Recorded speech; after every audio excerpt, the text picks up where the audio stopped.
rakkinatti siddoo baqaati. Inni nuuf abdiidha isatu nu eega hunda jalatti. Waaqayyo gaariidha guyyaa rakkinatti siddoo baqaati. Inni naaf abdiidha isatu na eega hunda jalatti. Inni naaf abdii koo waaqa bara bara. Gaariin akka geenye jiru sida olaana raara. Gaarummaa hojjete mana koof dhimmite. Waan yaada'u hin jiru dhimma koosi fite. Yaaddoon qabu nan burraaqa narra jira harki waaqa. Hin sodaadhu nan burraaqa narra jira harki waaqa.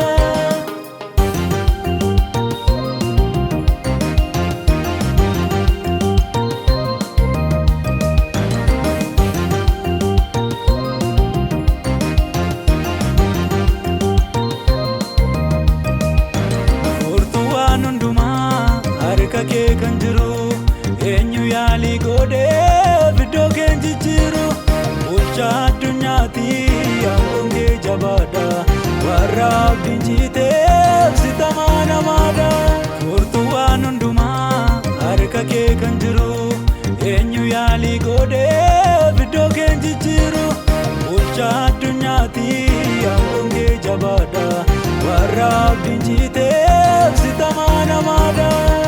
Sodaatamaa koo waaqa gaarii biyya hundaa hin qabdu daaree.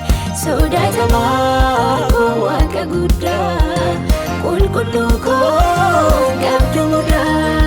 Hin qabdu mudaa, hin qabdu mudaa, hin qabdu mudaa waaqa guddaa.